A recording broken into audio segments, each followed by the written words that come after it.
اللہ کا دین یہ اللہ کی امانت ہے، اور آپ دیکھیے کہ کس طرح سے اللہ کے اس دین کو اللہ کے ولیوں نے بندگان خدا کے دلوں میں پہنچایا ہے۔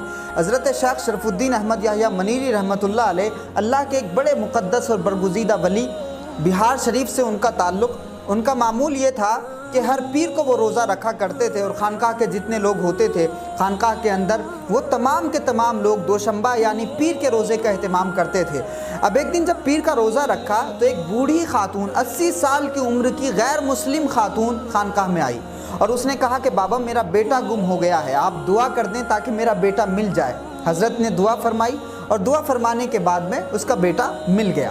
اب وہ بوڑھی خاتون پھر جب اگلی مرتبہ تشریف لائی تو وہ دوشنبے کا دن تھا، اور اس پیر کے دن حضرت نے روزہ رکھا ہوا تھا۔ اب وہ بوڑھی خاتون آئی اور اس نے کہا کہ بابا منہ کھولیے۔ ایک نان مسلم خاتون، ایک ہندو خاتون، بوڑھی 80 سال کی عمر کی خاتون، وہ حضرت شیخ شرف الدین احمد یحییٰ منیری رحمۃ اللہ علیہ سے کہتی ہے کہ بابا منہ کھولیے۔ حضرت نے فرمایا کہ میں روزے سے ہوں، تو وہ اصرار کرنے لگی۔ چنانچہ حضرت نے منہ کھول دیا، اور وہ جو تل کے لڈو بنا کر کے لائی تھی وہ حضرت کو اس نے کھلا دیے، اور اس نے کہا کہ بابا میں نے یہ منت مانی تھی کہ اگر آپ کی دعا سے میرا بیٹا مل جائے گا تو میں خود اپنی ہاتھوں سے موتی چور کے لڈو بناؤں گی اور آپ کو کھلاؤں گی۔ اور حضرت نے پھر وہ لڈو جب اس بوڑھی خاتون نے کھلایا تو حضرت نے کھا لیا، اور وہ خوشی خوشی خانقاہ سے واپس چلی گئی۔ لوگوں نے کہا کہ حضور غضب کر دیا، آپ کا تو روزہ تھا اور آپ نے لڈو کھا لیا۔ حضرت نے فرمایا کہ لوگوں، میں اس نفلی روزے کی قضا تو کر سکتا ہوں، لیکن اگر کسی کا دل ٹوٹ جائے تو مجھے پتہ نہیں کہ اس کی قضا کیسے ہوگی۔ بندگان خدا کے دلوں سے اتنی ہمدردی، کسی کے جذبات کو پورا کرنے کے لیے اتنی جاگرکتا اور اتنی اویئرنیس کہ وہ ایک نان مسلم خاتون کے ہاتھ کا بنایا ہوا لڈو کھا رہے ہیں، اور ساتھ ہی اپنا نفلی روزہ بھی قضا کر رہے ہیں۔ اس نفلی روزے کی قضا بھی کرنی ہے، اور وہ فرما رہے ہیں کہ میں اس نفلی روزے کی قضا تو کر سکتا ہوں، لیکن کسی کا دل ٹوٹ جائے میں یہ گوارا نہیں کر سکتا۔ لوگوں، اللہ کا دین اللہ کی امانت ہے، اور اس امانت کو ان بزرگان دین نے زمینیں جیت کر نہیں، دلوں کو جیت کر کے پہنچایا ہے۔ ان صوفیوں نے اس طرح سے دلوں کو فتح کیا، اور جب دل فتح ہو گئے تو اللہ کا دین ان دلوں میں داخل کر دیا۔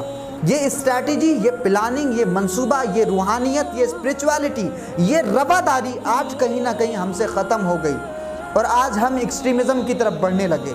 یہ روایتیں صرف کتابوں میں بند ہو کے رہ گئیں۔ اگر یہ ہمارے کردار کے اندر منتقل ہوتی، اگر یہ ہمارے رویوں کے اندر منتقل ہوتی تو یقین جانیے کہ لوگ ہم سے نفرت نہ کرتے، بلکہ جس طرح سے منتیں مان کر کے ان کے منہ میں خود اپنے ہاتھوں سے بنایا ہوا لڈو وہ کھلاتی ہیں، اسی طرح سے لوگ ہمارا استقبال بھی کرتے۔ اور جہاں جہاں مسلمان آج بھی یہ رواداری اور رویہ رکھے ہوئے ہیں، آج بھی ان مسلمانوں کا استقبال کیا جاتا ہے، ان کو سلام کیا جاتا ہے، ان کی عزت کی جاتی ہے، ان کا احترام کیا جاتا ہے۔ اگر ہم پھر سے اپنی اس روشن ماضی کی طرف لوٹتے ہیں تو یقین جانیے کہ دنیا کی ترقی آگے کی طرف ہو سکتی ہے، لیکن ہماری ترقی خواجہ نظام الدین اولیاء کی چوکھٹ پر ہے، ہماری ترقی شیخ شرف الدین احمد یحییٰ منیری کے دروازے پر ہے، ہماری ترقی مخدوم علاء الدین علی احمد صابر کلیری کے آستانے پر ہے، ہماری ترقی مخدوم سمنا سلطان سید اشرف جہانگیر سمنانی رحمۃ اللہ علیہ کی وچار دھارا کے ساتھ ہے۔ جس دن ہم نے اس آئیڈیالوجی کو، اس فکر کو، اس وچار دھارا کو، انسانیت کی خدمت کی وچار دھارا کو،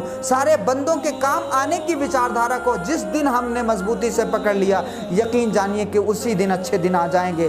ضرورت ہے کہ صوفیہ کے اس رویے کو اسٹڈی کر کے ہم خود کے اندر ان تمام کرداروں کو منتقل کرنے کی کوشش کریں۔